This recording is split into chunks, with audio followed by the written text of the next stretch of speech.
இந்த லேடி அவளோட புருஷனுக்கு தெரியாம ஒரு 25 வயசு பையன் கூட ரிலேஷன்ஷிப்ல இருக்கிறத அந்த லேடியோட பொண்ணு நோட் பண்றா. சோ போன் கால் பேசுறதை தாண்டி அந்த பையன் கூட வெளியே போறத பார்த்து இந்த பொண்ணு தன்னோட அம்மா தப்பு பண்றத நினைச்சு ரொம்பவே ஃபீல் பண்றா. சோ ஒரு நாள் இவங்க 2 பேரும் லாட்ஜ்ல ஒண்ணா இருக்கிறத அந்த பையன் வீடியோவை வேற எடுத்து வச்சுக்கிறான். அந்த வீடியோவை இந்த லேடிக்கும் அனுப்பிச்சு வச்சிருப்பா. மறுநாள் இந்த பொண்ணு அவ அம்மா இல்லாத நேரமா பார்த்து அவங்க 2 பேரும் பேசிக்கிட்ட மெசேஜ் பிளஸ் அந்த வீடியோவையும் பார்த்துட்டு அவ அம்மா தப்பு பண்றத அவ அப்பாட்டி போய் சொல்லிடுறா. இத கிட்ட புருஷங்கார குடிச்சிட்டு அந்த அம்மா வேலை செய்யற இடத்துக்கே போய் அசிங்கப்படுத்திடுறான்.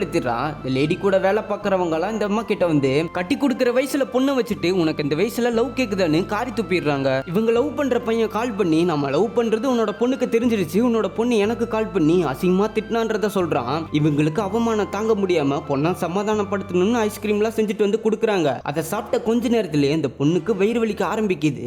அந்த பொண்ணை ஹாஸ்பிட்டல்ல போய் ட்ரீட்மெண்ட்லாம் பாக்குறாங்க. ஆனா அந்த பொண்ணு ஹாஸ்பிட்டல்ல இருந்து போயிடுறா.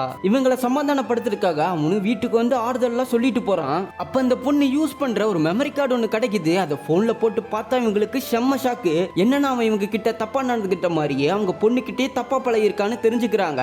ஆக்சுவலா இவங்க தான் தன்னோட பொண்ணு லவ்வுக்கு டிஸ்டர்பன்ஸா இருக்கான்னு ஐஸ்கிரீம்ல எலி மருந்தை வச்சு அந்த பொண்ணை அநியாயமா கொலை பண்ணிருப்பாங்க.